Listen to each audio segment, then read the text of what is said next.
it's they probably have, yeah. But the irony is, lads, they've had the edge in us because you've had two goal managements in Yeah. charge over the last 6 years. Mhm. So let's call it a spade. And these are lads that should be working inside their own county, not outside. That's the disappointing thing for me. Um, because all them lads are top coaches. They're with Matty, they're with Mihal, and they're outside the county, work for someone else. And I have an issue with that, to be honest with you. And that's no fault of the boys either. The Maroon White Pod brought to you by CityLink. For bookings, timetables, updates, and any other information, head to citylink.ie. Along to the Maroon White Pod, we're going to try and be as positive as possible throughout this podcast, but it is going to be a challenge. Galway are out of the championship. It's not what we envisaged. No trip to Crow Park this year for the Galway senior hurlers, which is disappointing. Their defeat yesterday to Dublin knocks them out of the championship. Jeff, coming to you first. What have you made 24 hours later after yesterday? It's like any supporter, just disappointed for the lads, in particular. Disappointed with the result. Once the sending off happened, we were always going to struggle against the breeze in the second half. But look, Dublin were full value for the win as well. Um, were more athletic, better use of the ball. Um, and look, like we scored 19 points in the first set, which was acceptable shooting, but we still left behind probably 5 or 6 scores as well. We should have got a penalty. We needed probably to be 7 or 8 up with that breeze that was there. And look, just disappointing, Paul, because we won't get a trip to Thurles or to Gaelic Grounds or to Crow Park, and it's not something we're used to. It's just really disappointing, Greg, isn't it? Yeah, it's disappointing overall. Yeah, I think just in general how the year went. I think just wasn't as if we performed very well, and things just came to head yesterday. It was a poor year overall. Poor performance against Kilkenny that we were very lucky to get a draw out of. Very poor performance against Wexford, and just everything came to head yesterday. And I think it's been probably just a downward spiral since the start of the year. To be honest, with you like, and I think that we just never got going the whole year, and I think that was the whole thing. And like as Jeff said there, you'd be very disappointed for the players. Like it's a long year from probably the end of October, start of November, and albeit we're out of championship in May, it's still a long time and a big effort and nothing to show for it. Why did we never get going, Jeff? We never got consistency of performances all through the year for whatever reason. And only the lads know that themselves in the management. We were in parts like yesterday, like in the first half. We got going, used the ball really well, created good scores, got good ball into Conor Cooney. But it was fleeting the same against Kilkenny. You look at the savagery that was there in the Waterford Limerick game yesterday, like the intensity and the tackle. Like we didn't show them levels that were there in Munster. And look, the lads, a lot of the boys, look, they're on the road a long time. They will go and nothing. They give us immensely great days in Croke Park and in Thurles and these places. But look, everything has a cycle, and there's probably a new cycle coming now, Paul. I don't think it from a lack of effort or want or will from the group. It was probably just Father Time kept catching up with a few of them, and um, we probably need to inject a bit more youth into it now over the next, I'd say, 9 to 12 months, especially. I presume the lads will review this, but like it's hard on Henry because obviously he showed a huge commitment over the last 3 years. He was immensely disappointed after the game. And when you lose the way the lads lost yesterday with 14 players and sending off, it does leave a sour taste. Just on this, because I was looking over it last night. Since 2020, two players from the under 20s in the last 4 years played for Galway yesterday. And some of these young lads didn't even get a chance in the league. like that is obviously disappointing, and obviously this management team were picking the team on paper. But is there a thing this year where we didn't seem to get a balance? It's like we moved players back around in positions, moved Keenan Valley back, but did we give enough young players proper opportunities this year in the Galway jersey? Is that Greg or myself? Or whichever one of you want to jump in Yeah, there. I like Greg on that now.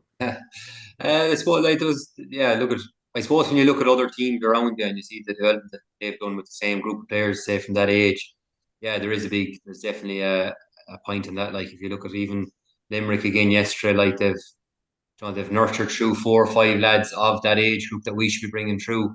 And I know it's easier to say that when you're winning, but at the same time, we need to be looking at that. And I think that runs deeper than what Henry's done in the last 3 years. And I think that goes back as far as 2021, 22, and maybe developing those players that, like that maybe they probably should have seen more game time over the last 2 or 3 years. Or like if you look at Cathal O'Neill as a prime example with Limerick, like, he would have made any senior team 3 years ago, but he just got the right balance, I suppose you could say. And I know that's easy said and done when you're going for 5 in a row, but those type of players like Bar Gavin Lee and Tierney Killeen, like from last year's under 20, like there's very few of them there now on the panel at the minute. There's no under 20 on the panel at the minute. And it's a bigger cause for concern than it was just yesterday's result, like, and for the future going ahead, like. And if you actually break down the panel of players that were on the bit or on the in the group yesterday, 26 players, like, when you actually break it down and go through in detail, there's probably the guts of 10 of them that will not be wearing a Galway jersey by the end of 2025. And there's probably a good chunk, maybe 50% of them, that might be there come the start of next year. And that's a cause for concern in one way. It's great that we'll finally get to see some new players, but maybe we haven't, nurtured them enough in the last 2 or 3 years. And but I think that's a bigger issue than just Henry or the senior panel or anything like that. Like, I think that runs deeper. How do you see it? And I know it's obviously a difficult situation for you, Jeff, because you've obviously worked with a lot of these players and you've worked with them in fits, particularly in the last year. But you look at other counties, like Wexford brought through a good few of their under 20s from last year into their senior panel. They're not all getting significant game time, but there is a few of them breaking into that starting 15. Dublin, you mentioned, from the under 20 team in 2020. Kilkenny, there's a few coming through. If you look down in Munster, Limerick, Cork, even Clare, they're prime examples. It just seems that we, as Craig mentioned there, maybe haven't nurtured them enough. Yeah, look, we want instant, I suppose, players from 20 to senior, but look, we're just kind of speaking off air there, like the seismic jump from under 20 to senior. There's a seismic jump again from fits up to senior as well. We don't do development well, Paul, within the county. If you look at Colin Needle's development, he was minor in 2018. We played them down in Limerick. I think we defeated them by 9-10 points. And I followed him closely because I've seen him in fits. And I just seen a seismic change in him in condition probably 2 years ago. So that was a 4-year development that he would also put down in terms of S&C. Technically, he's there. Tactically, he can play multiple positions. He developed his game in terms of being able to play at 6, midfield, half forward line. So, like, are we doing a really good job in terms of nurturing and developing the lads? I don't think so. I think we need to get a high performance committee inside in the county, remove it completely from the county board, and get high performance people inside to work with the. Sorry, just to jump in there. What do you mean by high performance? Like, with people who have the knowledge to develop this. So Des Ryan is there present with Santa. Des was with the Arsenal Academy for the last 8, 9, 10 years. He'd be one. You have unbelievable people inside in ATU and Galway. Denise Martin, who's wrote papers and helped out academic people in terms of publishing, in terms of in regards to hurling or getting football over the last 7, 8 years. She's the lady you go to endorse in terms of what you're doing in terms of research. She's up there. Lisa Ryan's up there as well. She has served. She's worked in Australia. She's worked on Olympic bodies inside the College of Fergal O'Callaghan. Has worked at the Olympic level as well. They need to go outside the county board and pull in the right people, because obviously we haven't been doing it right for the last 12 years. So you're nearly talking about people nearly just outside of hurling. Removed completely from the county board. Yeah. There's a knowledge gap in there. And the lads mean well, but obviously we're not doing it right. And, I didn't get it right either under 20. It wasn't from a lack of want or desire or effort on my part or the managing part. But we need to start thinking above. You're looking at what Cork have done. They have a head of athletic development for the last 8-9 years. They've gone on size now at underage in particular. They've changed their S&C program completely because they're looking at Limerick and the size of these guys. Kilkenny do it really well. They've McFenley inside and their county. He's looking after all the academies. So they've got expertise. They've got people who've researched and worked away and are highly qualified and skilled to run what's going on inside the county. And we don't have that at present. What would you think of that, Craig? I'd agree completely with what Jeff is saying. And if you look at the Limerick of now as well, there's, I wouldn't say a lot of manufactured hurlers, but there's definitely a lot of hurlers within that team that are winning Ireland's that are probably not the most skillful, but physically very strong. Like Dan Morrissey, Tom Morrissey is two prime examples. They're just physically very, very strong. They can stay going for 70 minutes. They can take hits. And I think the whole Limerick, 5 in a row push has been based off that. Do you know what I mean? They're just very physically strong. They'll wear you down, and I think that we're lacking by that a good bit. We've seen so many prospects in the last 5-6 years in Galway that have just faded away because of S&C, and S&C has been a massive problem for it, and that they haven't now. As Jeff mentioned off air, sometimes it's a want within the player. So you have to have the want to be able to do it. And it is a big commitment. Because you're in the gym every other day, you're not training. At the same time, if you're driven the right way, I'm not saying that's not the case with Johnny O'Connor at the minute or Lucas in the past or anything like that, but at the same time, there has to be more focus on it. It's the way the game has gone now. Seeing Dublin yesterday, they literally had 2 men running through the middle every single time looking for the ball off the man that had it. And it caused us trouble. It caused us trouble for the first goal. We couldn't deal with it at all. We couldn't catch the man. And that's the way it's gone. It's gone into such a tactical running game, and we're falling behind. We're lacking so much, and not within the senior team there. And them lads have given so much mileage and time and effort. It's what's coming after them, what is coming after them. And S&C is a massive part of the game now. As Jeff said, there's plenty of people within the county it's well capable of doing it. I even see Lucas there now. He's down with Clare and he's doing his thing with Clare. And I see some of them younger lads in Clare now as well, how strong they've got. Have you seen us go away from anything that was there in your time from 17 and 18 when we were successful and we were thereabouts? Have you seen us go away from anything in the last few years? It's very hard to tell when you would be in the group and what to do in the behind the scenes, but I don't know. In general, without blowing the smoke of the team back then, but you can guarantee one thing, that if number 5 was lifting X amount of weight in the gym, number 35 would be doing the exact same thing. That was just the way it was. 1 to 34 or whatever was in the panel at the time was just, you wouldn't be far off each other weight wise. You might have a few that'd be very strong, and physically everyone was the same way. Everyone was taking all the hits back then the same way. Everyone was within that weight category of 80 to 95 kg. That's not the case with the panel in there at the minute. There's such a fluctuation in size, and I'm not saying that's the main reason, but as Jeff said there, we look at Cathal O'Neill in 4 years, Adam English, the size them lads have put on, they're physically able to match it as they come on now. And I couldn't possibly say that for all our 34 panel at the minute.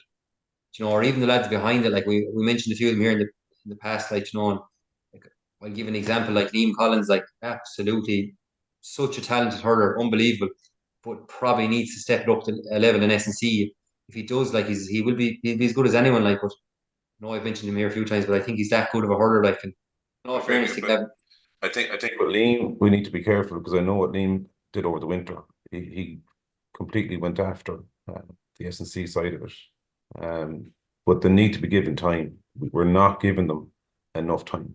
As you said though, Jeff, the 4-year period, and aim for a 4-year. As you said at the very start there, and I know that comes with, you said, they're looking for immediate results. That probably comes with pressure that's on Henry to deliver it straight away, because he's on, but if you like John Kiley was probably on a 5-year program, and he could say whatever, there you are, there's 4 or 5 lads there, nurse them up and have them ready in 4 years' time. You have to do some sort of plan in place for that.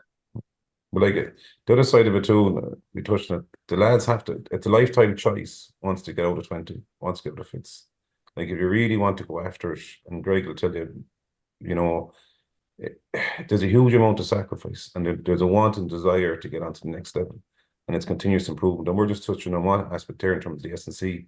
But like I see it with the fits lads in terms of when we're working on stuff from a coaching point of view or a tactical point of view, they're like sponges in terms of what you're trying to do with them. For the last couple of years with the fits, we've got close, we got to finals, semi-finals, because you're trying to play the modern game in terms of systems of play, running off the shoulder, turn man runs, building distribution zones, putting the right to the ball inside for the lads. But I've been tracking the lads closely over the last year and a half, 2 years. The Wexford game, 19 balls went into the inside line. There was 3 of them, 1 out of 19, because the quality of ball that was going in, it's not the same quality that the Dublin forwards were getting. It wasn't the same quality of ball that Wexford were getting. It's not the same quality of ball that the Kenny forwards were getting. And it's not that we don't have technically gifted hurlers, we have. But there was obviously a disconnect in terms of the alignment between what was happening out the field and what was going on the inside line. And you could see Wheelo very frustrated in some of the games. That didn't improve all year, though. It's a constant team. Yeah, and like for me with Connor, when I looked at the last day in terms of his touch or the pickup that he missed Kilkenny, it's obvious frustration has built up with him over the last couple of games. So either we're not picking players who are able to play the modern game, or we're not developing them in terms of not just an S&C, it's in terms of their game knowledge, their game sense, the tactical side of it. They're talented, no doubt, but the Galway hurler that I see for the last couple of years, they need to understand the way the game is moving in terms of ball usage and working really hard off the ball, tracking runners. And as Greg alludes to there, the first play, like the one player you can't have a mismatch on is Brian Hayes. And that was the very first play where the goal kept where he ran cut straight down the middle. Like you had the Curry, you had Dara Purcell, you had Dara Power, you had Brian Hayes, and Paddy Doyle, the wing back. They all played against our lads in 2020 and 2021 in 2 Leinster finals. There's no difference with the hurlers that we have and what they have, but what they have, they've invested in the long-term project. But like just on Brian Hayes, he was a player 2 or 3 years ago. So now Corcoran was on last week. He was on Kilmacud B team. Like, is he a player? Not, he's obviously not gold, but is he a player? He's probably a player to get lost. He wouldn't have been looked at in goal. He wouldn't have Yeah. been brought in because because he can't finish, and they'd find some issue with him. But like the way that we're going at present, for me, I'd look at the current crop, and I would look at it from a long-term point of view now. And we're just going to have to suffer our own medicine over the next couple of years and invest in the 14, 15, 16, 17s, 18s and get it right. And that's what Cork had to do. That's what Cork did with the current crop they have coming with the Alan Conleys, the Barretts, the type of players that they have. You're looking at Alan Conley now in terms of his size, the way he's come and developed himself, but that's what we need to do. And I've been looking at what's going on underage in Galway in terms of we have unbelievable hurdles coming again at the 15 age group. Good crop at 16. We've a few. We don't need a huge amount. There's 3 or 4 lads you just need to develop and nurture. But these lads have size and scope. But is there a plan in place for them in terms of long term? And Henry did the right thing this year with Fergus and the lads. They didn't bring any under 20s in. He could have brought in Rory Burke. He could have brought in number 9. He didn't. He left them off in terms of development. But there's a crop of them there. Like I've seen them in the college and Fresher hurling competing at that level, and they're well able. They'll survive it. They'll survive the fits. But we need to get the next stage of the development right, and we've got that really badly wrong over the last, I'd say, 20 years, not just over the last 4 or 5. Just a question that just come in from one of the listeners. It's safe to say a lot of questions have come in this week about senior hurlers, but from Finster on Twitter. So Craig, I'll come to you with this one. His question is, there's a few parts to it now, but do we retire some of the long-term servants and start with new blood? And do we have the new blood to rebuild? To be honest, yeah, just I think it won't be a case of retiring them. I think they'll probably step away themselves, some of them. Um, I'd be of the opinion of not going full cold turkey and just say, right, we need to cull all these lads. I think you still need a certain amount of them around. Like you need experience around the best. The dressing room, you go full, and understand that. I understand the whole point of bleeding them in, but by bleeding them in, that's just not a case of firing them into the first league game that comes next February. Like you still need a senior presence around the place when they come to the panel, when they're doing the running in November and December, and when they're doing the Walsh Cup, when they're doing the drive that needs to be done. You still need a few senior members around the place. It's no different in club level or county level or anything like that. So they will need to be there. Like you're going to need them even championship games in next June, like or next May or whenever it is. You're going to need them lads around the place. So that's not the case of just being able to cull all them lads. And like, to be honest, they've given enough of service that they can go on their own time as well. They'll make up their own mind, a lot of them. And I don't agree with that at all. And I think that whoever, if Henry there next year or someone else comes in, they'll want one or two of them hanging around as well. Like so, Is it more of a case though, these players now in their 30s and what's happened, and they're probably Henry's obviously going to make that decision whether he commits for another year or a new manager comes in and rebuild. It would be hard for a lot of these players in their 30s to go to the well again for a new manager. Yeah, definitely. Like, and look at it, they're not foolish lads as well. Like, they'll be able to see over the last couple of months as well, like what way their own bodies have been, and a few of them have been breaking down a lot. Like, and like it's a serious commitment, as Jeff has mentioned there a few times, to be going again and getting ready in the end of October. And like in some cases, lads' lives have changed a lot as well. Like Davey's a child now. He's married. His life is changing. Johnny going over and back from New York. Like there's massive commitments in them lads as well. Like so, Davey in particular has been doing that for year on, year in, year out for the last how long. Dahi's another lad who's an awful lot of mileage up, like in regards to football, hurling. GMAC is another lad there, an awful lot of mileage up. Ado, like these lads have an awful lot of commitment given to Galway. So if they want to go back next year, obviously totally on the net manager choice, but I wouldn't be just culling them. I think that you just give them the chance to do it. But like over the course of the last 2 or 3 months, they'll probably be looking at the bigger picture and saying, "Is it in me again?" How do you see it, Jeff? I agree with Greg. You just can't have a leadership vacuum. It's keeping them lads on and blooding the lads in, because look, a lot of them, when they're both physically ready, it's to be mentally ready for the challenges that you're going to face at 23, 24, 25. I look at the 2015 crop that I had, the minor lads there, Evan, Bino, Keena Fahy, Finton, Tom Monaghan. Them lads were only ready when they were 24, 25. And their path that they were on, it wasn't a straight line. There's a lot of ups and downs in this journey that they go on. And them boys are ready now probably to take the next step in terms of that. It's to get the next crop ready again. Would you revisit some of those players maybe from 15 who are on that team maybe, but they haven't, like, because as you mentioned, it takes a while for some players longer than the others. Look, the only one you're looking at is probably Jack Fitz, that in terms of leadership, because look, I would have worked with Jack closely with the minors and Fitz for 4 or 5 years. I understand what he brings to the table. After that, then the 17 crew, you have Darren Morrissey to steer. The 18 crew, it's John Cooney, Don Mache, Owen Lawless. So you're looking at it from that point of view. But I think there is still club players there, the 25, 26, 27-year-olds that we could be going after. Jamie Ryan had a horrific year in terms of every time he was about to start, either tweaked his hamstring or broke his toe when he came on against Antrim. That's probably one player. But like your Conor Whelans are going to be really important I think Dahi's fine. Dahi's fine for another year or two. The two Would Sean managers are Loftus trying. be someone if he got himself back right?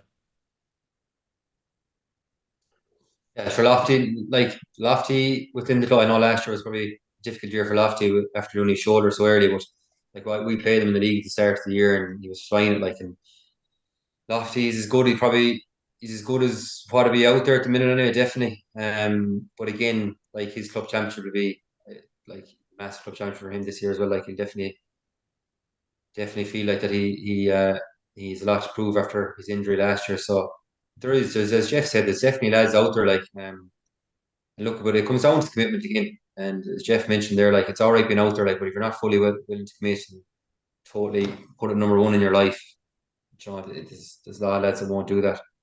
But I just going back to the experience there as well, and you're on about Dahi and these lads, it's not just about the match, and what they do on the pitch, it's the day of a big match, looking around the young lads that come in, they're nervous in the dressing room. What way did the older lads react to it? How they recover after matches? How did they eat? How did they gym? All that sort of stuff. You just call all the older lads, there's no one to learn the younger lads for that sort of stuff, or talk to the younger lads for that sort of stuff. That's what Davy's renowned for. Davy Burke, you've been a prime example down to the years.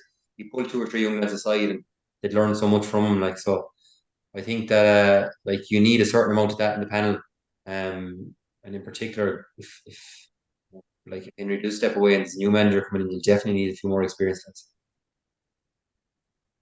Do you see Henry staying? Another year, has he not, or two? He has not. Well, this was his. I think this was his first of his second year, so I think he has another year if he does. Yeah, choose to stay on, which would be. I don't know. Looking at it yesterday, it was raw with him. And look, I've been there myself. When you start mentioning family, and that's number one in all our lives, and the sacrifice he's made driving up and down there, he's nearly in Waterford where he's located. It's Jesus, it's a huge commitment, and sometimes you just got to take stock of what's going on and say, right, have I given so much here, I can't give any more to it, and sometimes you just have to step away. So he'll make a decision based on what's good for him and his family. And look, of all the managers I've worked in Fitz hurling for the last couple of years, even the fairest with us by far. I had a good working relationship with him. He was on the phone every Monday and Friday. Communication lines were really good.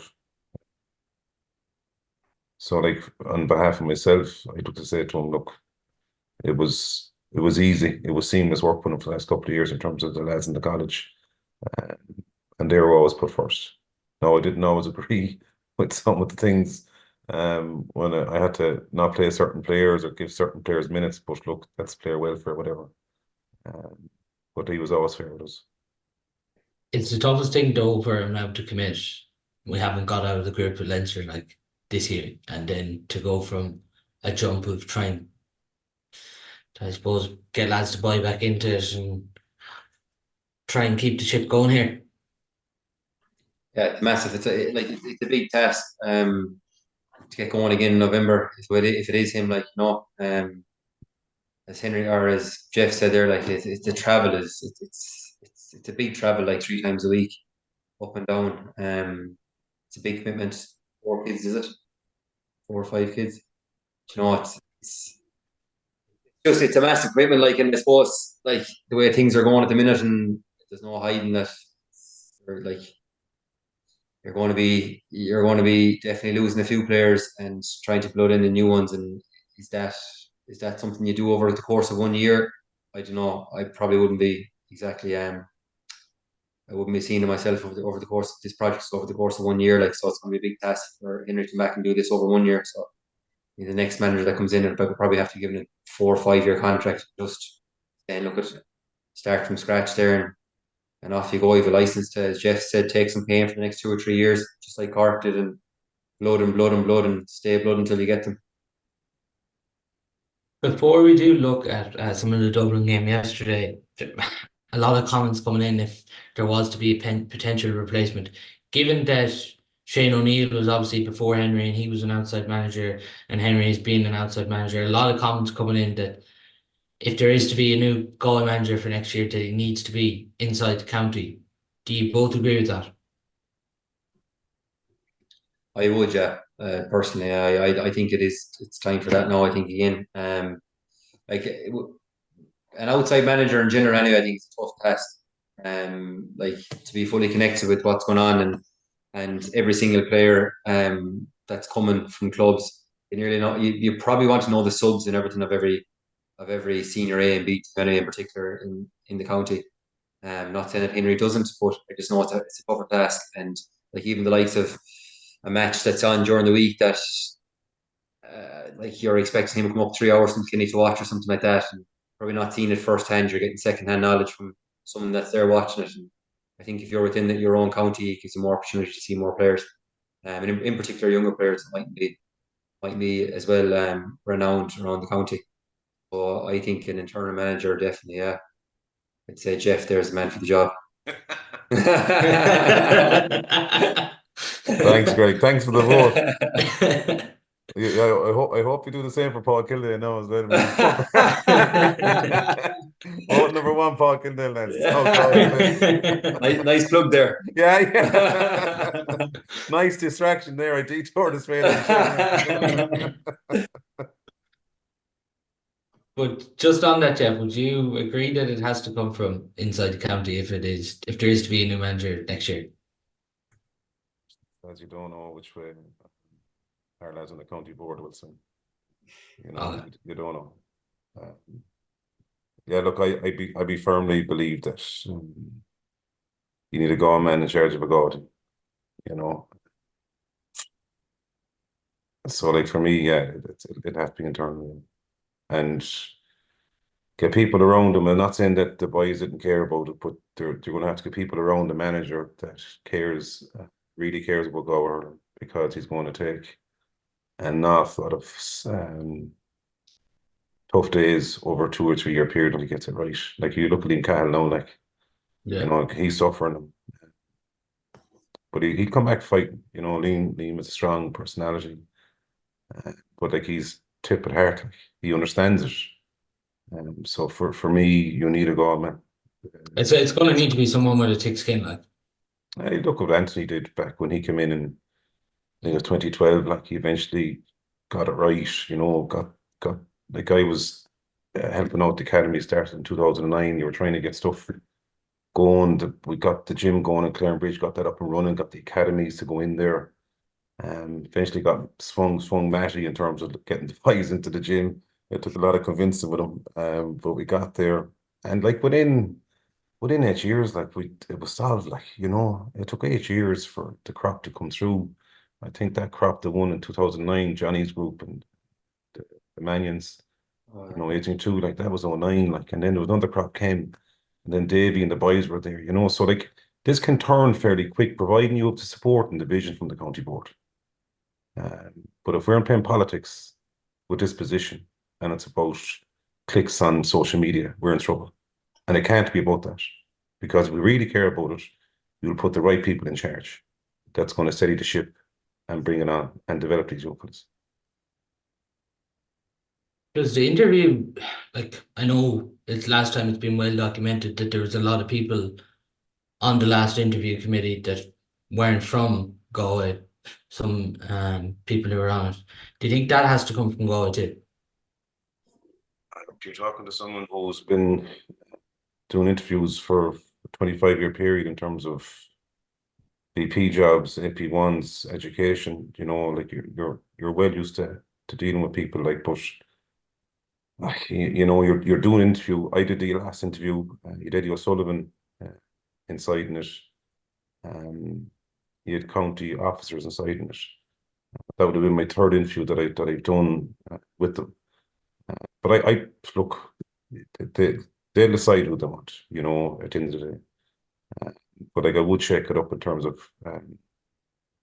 bring a better caliber person into the interview process, in terms of making sure that it guides them as well. And it's nothing against Eddie, but sure, Eddie doesn't have a clue about hurling. Yeah. Not a clue, you know. he doesn't understand the workings of Galway, you know, and he's in a meeting giving his tuppence halfpenny. You know, so for me, I would go after somebody that understands us as a county, understands the club hurling, understands what it means to wear a Galway jersey. You know, and if you can't find someone like that, then, you know, go and talk to somebody who does know somebody who can put somebody in there that's going to put the right people at the end. Just before we look back on the game, Craig, do you believe if there is a new manager to come in that the players should have a say?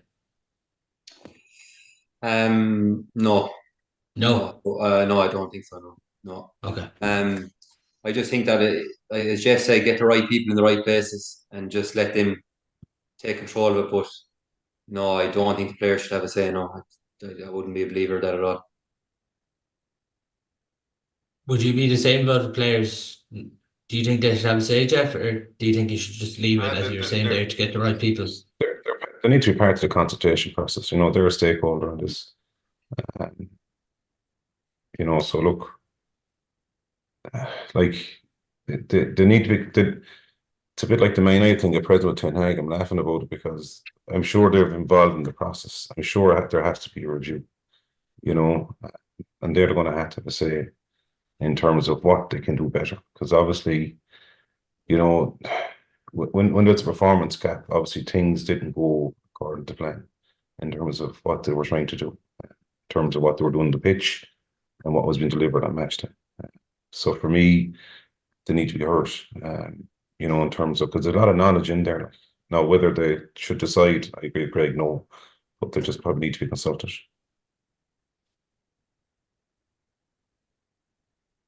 A lot to digest there, and it'll be interesting to see how that was moved forward. It all depends on the current decision by management and then a review of performance. So we will see how that digests over the next couple of weeks. But the big talking point from yesterday's game, the red card, obviously, and it's so disappointing from David Burke. I'd say there's a good few Galway fans nearly hoping now it's not his last game for Galway because nobody wants to see David Burke go out like that. For me, Craig, I struggle to see how it's a red card. How do you see it? Maybe the same. Yeah, yellow card all day. But not red. But the way the game has gone over the last 18 months, it's the sort of stuff they're looking for now to give red cards for. Almost like they're looking for something like that. But that challenge has been, I've seen that challenge. If I'm sure you've seen it, you've seen enough times, Paul. That challenge has been given for 10, 15 years, down through the years, and always yellow card. And the more you slow it down in telly, the more you replay it and slow it down again, to try and make it look more and more like a red card. Thought it was very harsh. Yellow card, 100%. Didn't move his eyes off him. I've seen it. I've actually got it off him a few times before. Got it off him in the county semi-finals I did before, and he winded me. But no, it's the yellow card. It's the yellow card, and I think it's just, I don't know. It's the way the game has gone now. They're almost looking for something, and I think that was the case there yesterday, David. You can see it because obviously Owen Donald runs out with the ball and he's looking to give the quick hand pass to Whiteley. And then obviously David Burke is lining Whiteley up because he basically wants to cut out this 1-2 and issue a statement and put Whiteley back in his hole here. But on that, Jeff, how do you see it too? I agree with Greg to a certain degree, but if you lead with the shoulder, you're leaving yourself wide open in terms of interpretation, referees. So like for me, you know, it's been split with all the pundits out there. It's harsh for us because look, we have our Galway hats on. But I know, look, there's probably a mandate from Pro Park in terms of that, and with the age, it's now a straight red in terms of you know, a shoulder to the head especially.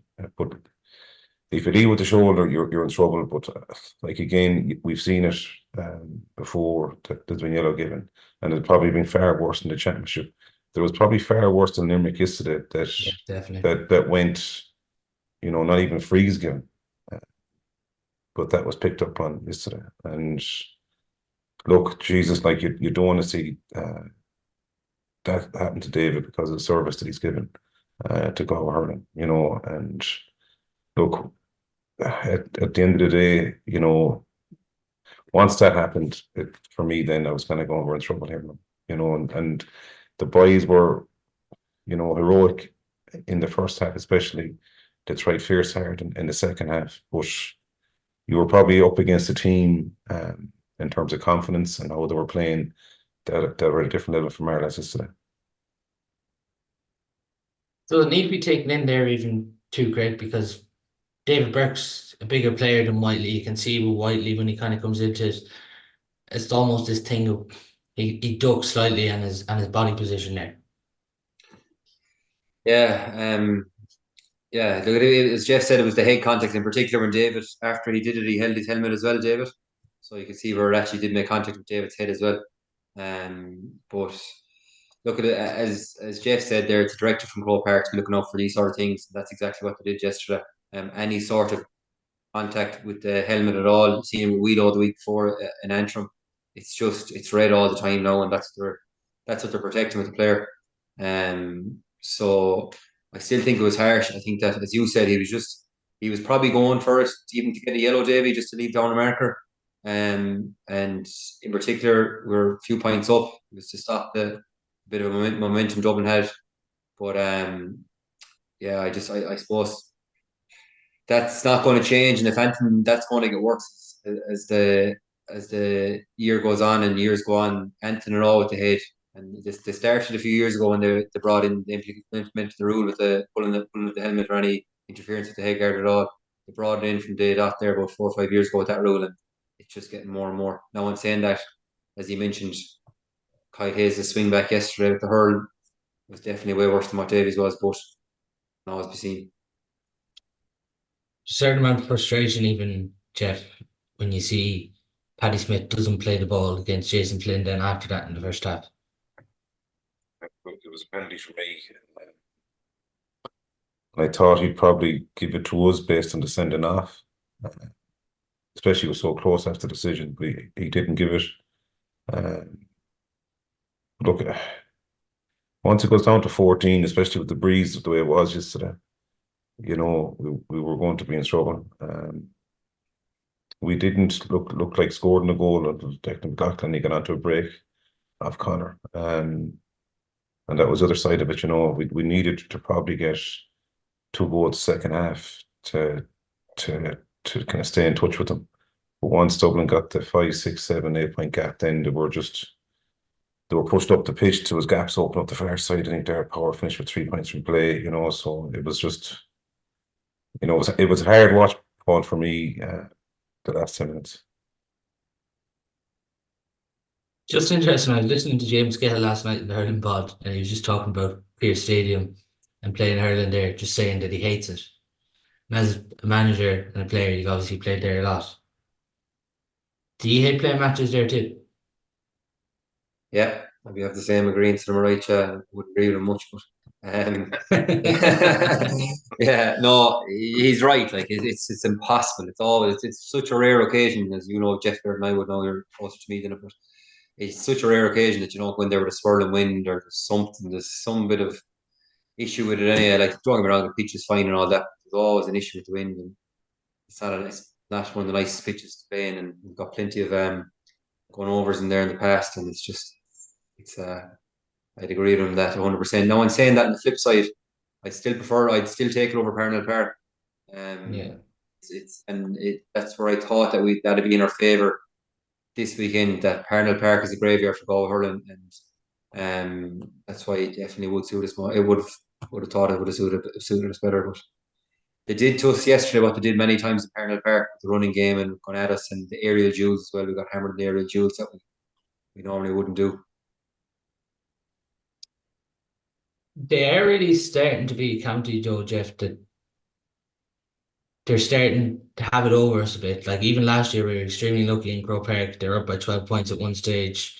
Parnell Park in 19, they've given us an offer. They're a county now, Dublin, that are starting to give us problems.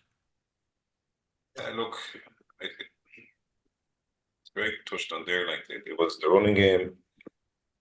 Like, Donald Burke in the first half, did he get 1-4, 1-5 from play? Like, like you have to pick up Donald Burke. Like you have to go man to man, and like he's their most effective shooter. But he was just playing puck across the whole forward line. Early, I'd be disappointed with because we have enough lads there that can compete with the Danny Sucklisses of this world. But yeah, look, they probably have, yeah. But the irony is, lads, they've had the edge in us because you've had two goal managements in charge over the last 6 years. Mhm. So let's call it a spade. And these are lads that should be working inside their own county, not outside.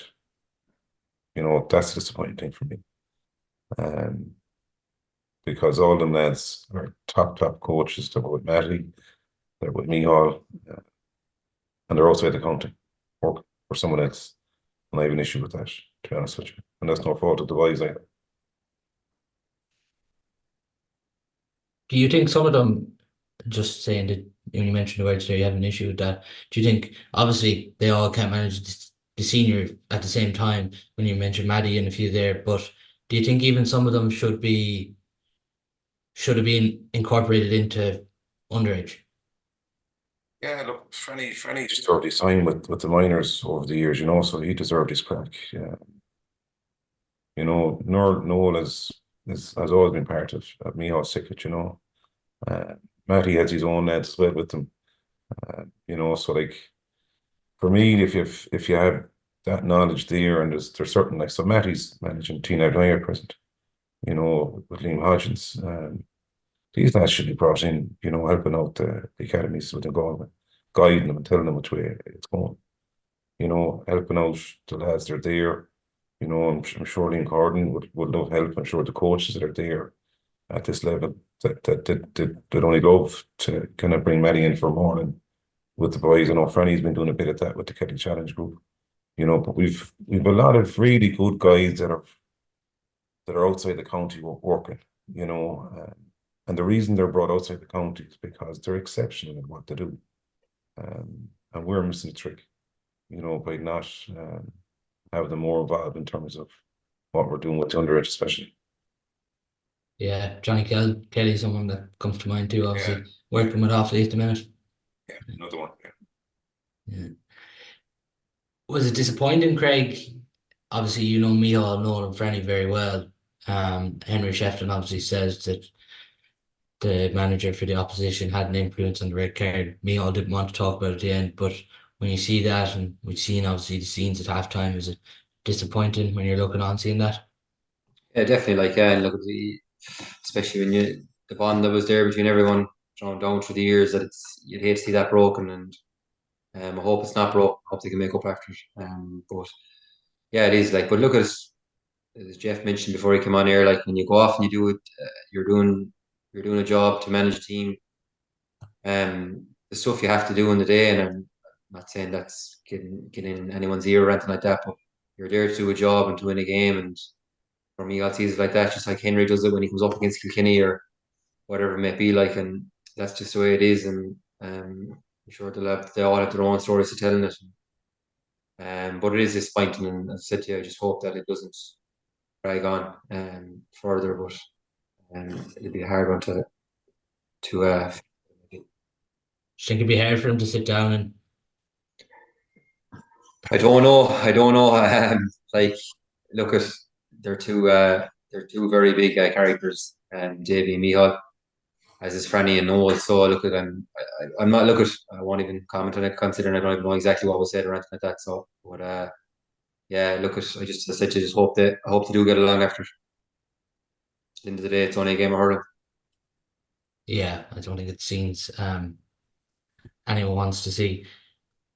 On the first half, Jeff, like 1-2 to 9, started well, went in at the break. The lead obviously wasn't enough with that breeze. And there was a few key wides there that we did get in the first half, but like really didn't go in enough ahead at the break. No, and as we all know, when you're at Pearse Stadium, you need two game plans, one with the breeze and one against it. Especially if you're down to 14, they're going to have obviously a +1 or a sweeper at the back. You can't go hooking the ball long. You're going to have to try and build play, run it out, basically. Second goal was a killer, wasn't it? Done Burks right before the break, half an hour ago. Yeah, it came from a turnover. Yeah, We got crucified on 3 turnovers. I think obviously 1-2 came from it in the middle third. And it was handling errors, like it wasn't, like a really good tackler, and it was just handling errors, like, that killed us, our poor decision at times, but look, as I said already, once the sending off happened, we were shooting, in fairness, long range shooting the first half to get 19 points exceptional, but that wasn't going to work in the second half. But I just thought with the puck outs, especially in the second half, particularly on the long ones, because they pushed up on us, we had to create pods both sides of the pitch and just get numbers around the ball. We didn't do that well. I think Paddy Smith's was the second last score. yeah. Puck out was second twice, and you're kind of going, someone has to press him, show him down the line. You can't just run 45, 50 yards off the field and strike it, So, like, Particularly after Declan got the goal and there's 3 points yeah, in it. yeah, you had to, press the two, wheel across the pitch, show him down the line. Like, you just can't let him go the whole way down to the 50-yard line.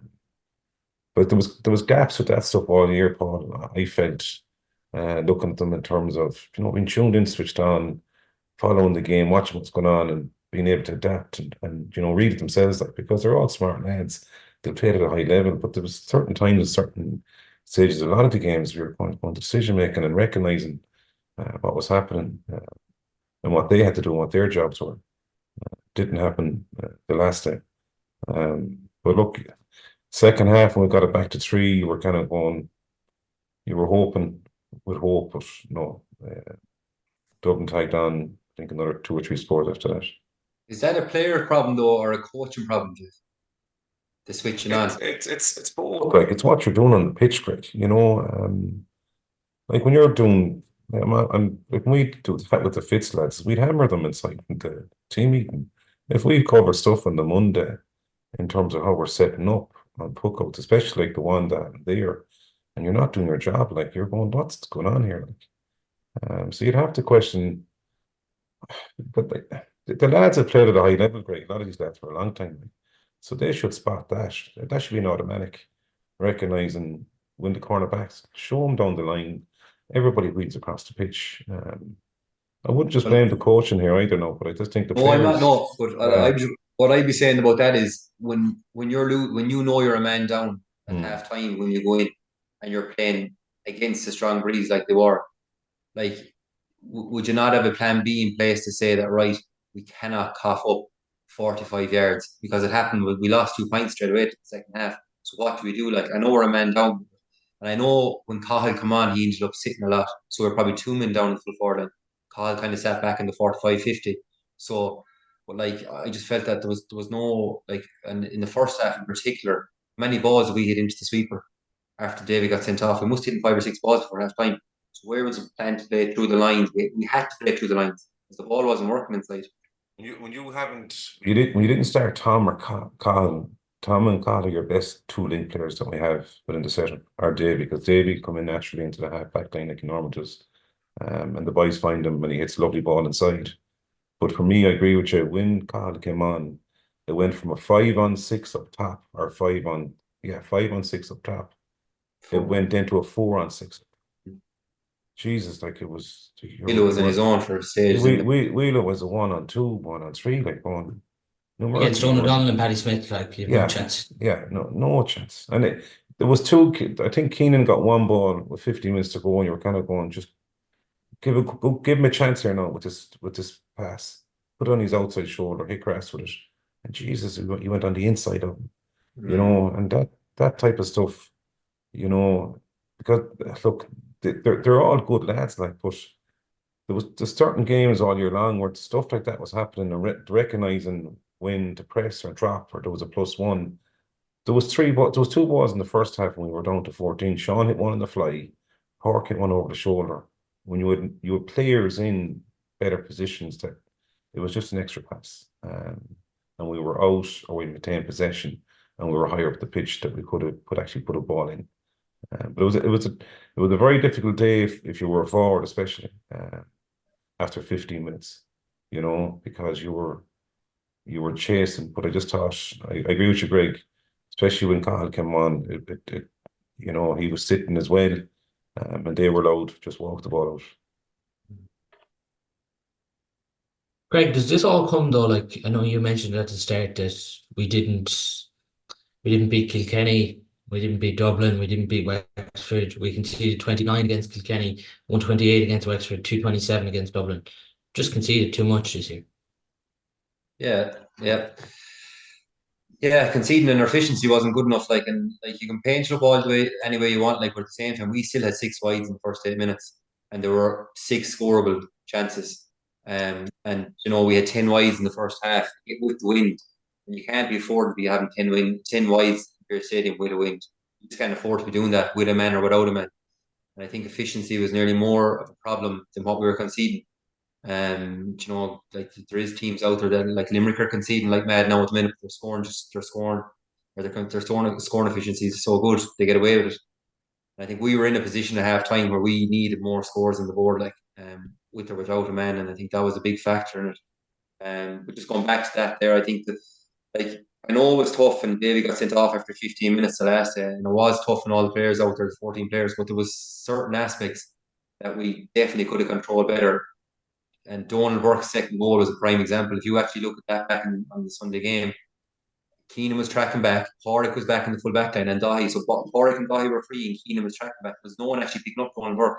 When he got that ball, he had all the time in the world to steady himself and score. So that sort of stuff, like picking a man and stuff like that, I think that all goes down to the same thing that Jeff mentioned there all year. There was no control over the whole thing. Like in particular against Kilkenny, we needed to play the ball through the lines in the stadium that day, in the last 15 minutes. You know, we did get a draw, like, but it was almost like Johnny, come on, and all of a sudden we just go route one for the next 15 minutes. And if you remember that game, we spent 15 minutes going route one down top of Johnny. You know, there was no structure to the game plan at all. And again in Wexford, when we got the extra man, we actually played worse with the extra man. You know, we didn't know what to do with it. As Jeff said, they're very, very like, geez, they're an awful lot smarter than me. But like the lads, and there was no, I don't know where it comes from, but there was no plan in place. I think it was the same the last time, like Joe mentioned the Sunday game, that we didn't actually have a game plan that you could turn around and say, like, even or leaving the stadium the last day, we could turn around and say, geez, Dublin played the same game plan from minute 1 to minute 75. They had the runner coming off the shoulder. They were playing the ball around the middle third. And if the point come on, the point come on. If it didn't, they played it around again. That was their game plan. That was what Michal has done with them, and Franny and all. Like, I just think that we didn't have anything like over the course of the whole year. We didn't have any structure. So much so that basically it was just go out and see how we get on. And when Johnny comes on, we're hitting high ball down top. Yeah, like everything you've said there, Craig, it just comes back to both the hit and hope and the delivery and everything we've seen all year. Yeah, and like to be honest, you like Wheelo, in all fairness to him, when himself and Beano were inside the full forward line there a few years ago, and they were getting, as Jeff mentioned, serious quality ball. Like they were unstoppable. Like, but to be honest, I would agree with Jeff there. Like saying it very frustrating me in the forward there the last time, not just because Davy was gone, but I think just the quality of the ball, they probably didn't get what they deserved really. Like, and you know, like if you get to give them lads the ball they need, like it's no more than Tom Mann or Connor Cooney or any of them lads, they will make hay. Like in particular in the second half, and but the ball needed to be really good. It probably wasn't. Albeit in the first half, they probably would be more efficient. Do you agree with what Joe was saying in saying that Henry plays the Kilkenny style of you win your own ball, aiming, there's kind of this Tipperary forward movement that a lot of the tip players have talked about. Do you think there's something in that, Jeff? So I think this next. Good question. You see, it's nearly two different philosophies of play. You've a Kilkenny style where Henry, you know, you had players, unbelievable hurlers that were able to win their own ball, 50-50, no problem. Eamon then had to come up with a style of play for the forwards he had in terms of creation, space creation, movement, ball into pockets of space, unbalancing defences. And I was kind of excited as more as anyone else this year when I seen Eamon involved, because I expected us to to get more goals in the championship. But that didn't materialise. Like, we looked really threatening against the Breeze in the first half. When we were getting ball in and our half forward line, that's how Gavin got that first goal. But like, Bino was a loss, Kevin Cooney was a loss to us as well. But look, at the end of the day, lads, as well, like, you need players to believe in what you're doing. You need players to implement what you're asked them to do. Joe obviously probably knows more than what we know. And he was probably touching on there probably was a small bit of a disconnect there. And probably that transferred then onto the pitch with the lads. But look, the two lads you're talking about there in question, I know from dealing with him when he coached me in college. I'd often meet him for a coffee, you know. They're two unbelievable brains of the game.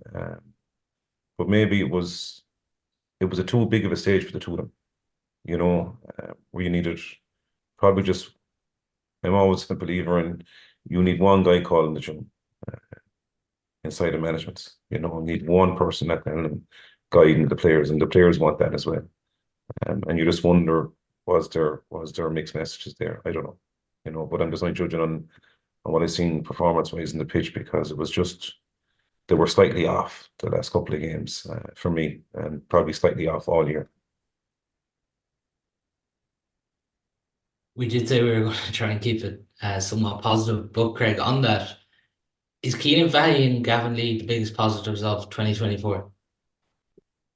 Yeah, look at it again. That's the type of player you're looking to see. Like Gavin Lee's third year now in the panel. Henry brought him in all fairness, his first year 3 years ago, and it's nice to see the likes of Gavin now mature and push on. And I'm sure he'll be, as Jeff said, they're the likes of Mono and them lads at 25, 26. They're going to be the leaders now. Wheelo, who's only 26, hard to believe, but he's going to be the leaders now in the next few years. And Gavin, he's one of those players now. It's his third year in the panel. He'll be fourth year next year, so he'll have a big part to play in. And Keenan as well, in all fairness, and Keenan is definitely matured as well in the last 2 years. There's more like there's, you know, the likes of Finton and these lads as well, who's a small bit older than Mono.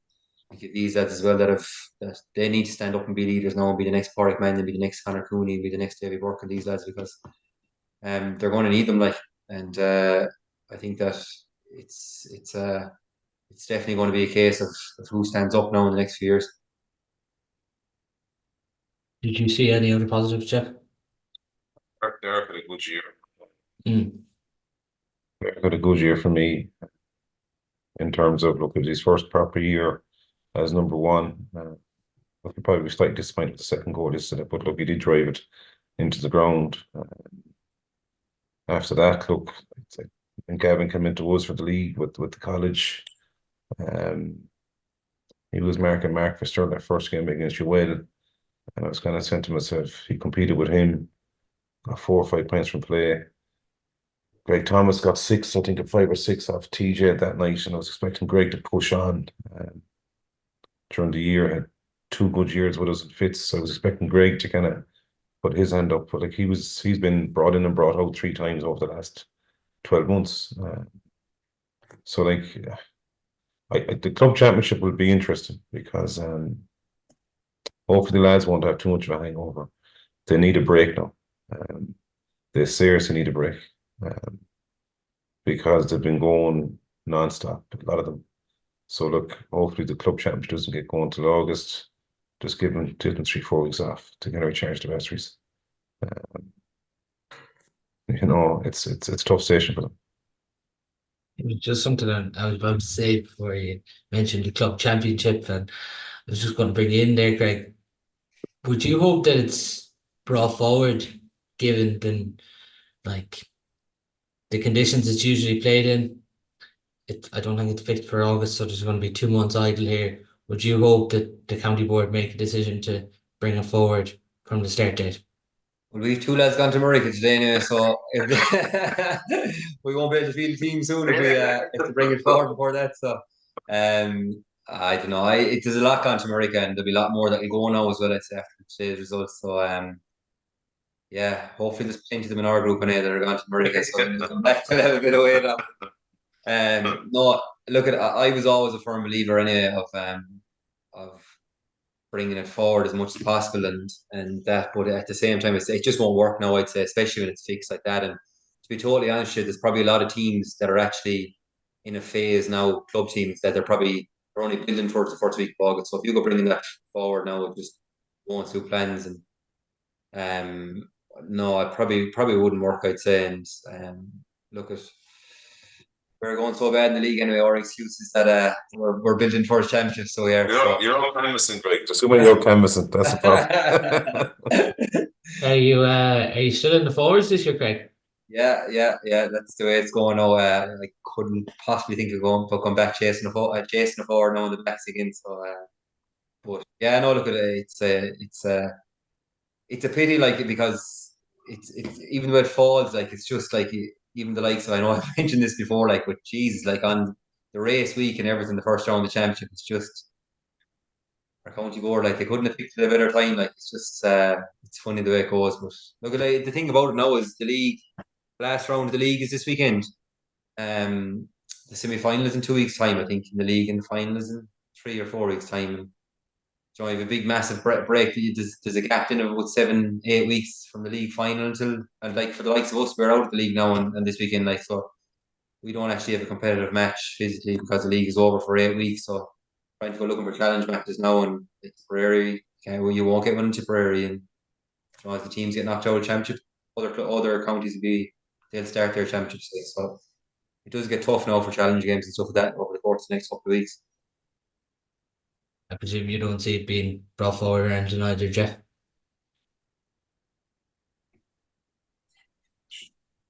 My experience this is if you don't get to league final, managing the 8 weeks is there going. For the boys who are looking for good quality challenge games, and certain counties won't have their county players back, so it could go pear-shaped on you.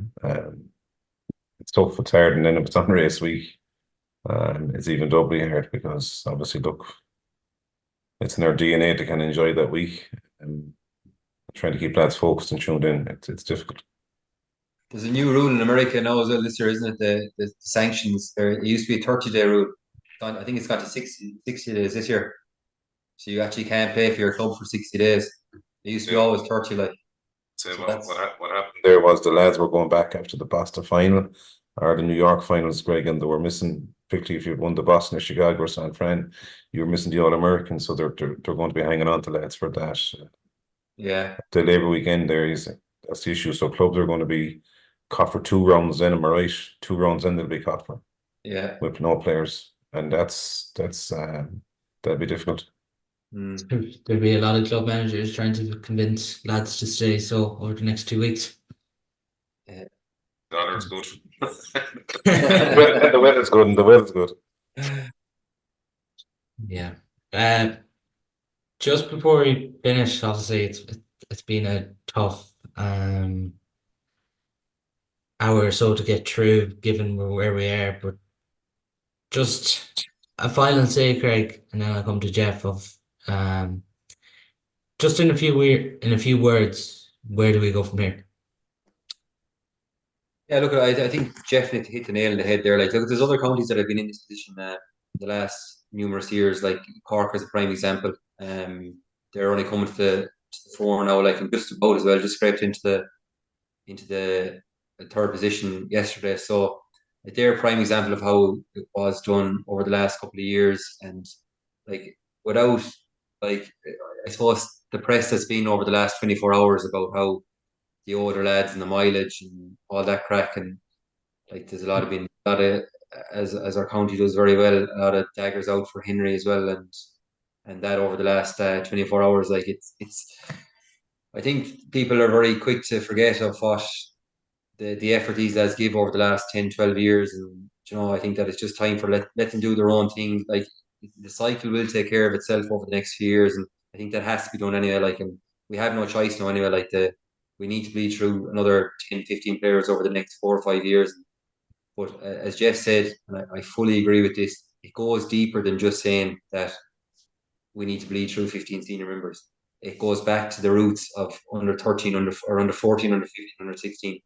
Starting like Limerick did a few years ago at Anthony Daly, get someone good in a position that brings these lads through, that you're looking at the fruits of this in 6-7 years time, just like Keane Lynch and Jim Burns and Aaron Gillan, that age group, they all came together in the one wave. A few more after them, like the Colin Eales and Adam English, are what it's all about now. Like we're 10 years time, that they're still bringing them through. And I think the Galway need to put, as Jeff said, the right people in the right positions, and that starts with the academy, the SNC, and then aim for a long-term project that in this year's under 14s. Jeff's young lad there in 7 or 8 years time, that he's leading the line for Galway, and you know that is the case going forward. But I think that needs to be. I'd look at that straight away. I actually would look at that straight away, and it's absolutely nothing to do with the people that are in place there at the minute, or they're more than good enough. But just that more focus needs a bigger agenda, and as Jeff said, the SNC side of things, the game. When I started hurling Galway first, I've seen a massive change in whatever that is, 10 years of the SNC side of things. Like, there was players back then, you get away with being a light skinny lad. You don't get away with that anymore. You have to be physical enough to take a tackle, because there's so many tackles within 75 minutes of hurling now. And I'd imagine in 5, 6, 7 years time, that SNC side of things will even be bigger again. So that there are two main areas that Galway need to look at, not just be worrying about pulling players left, right, and centre and bringing in bloody new players. That'll take its own course, but future Galway hurling, definitely the academy and SNC side of things is going to be massive.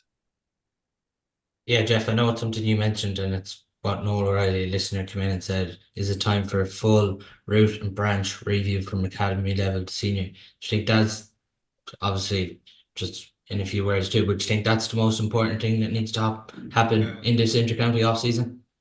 I think just go back to basic in terms of our foundations and get the big pillars right.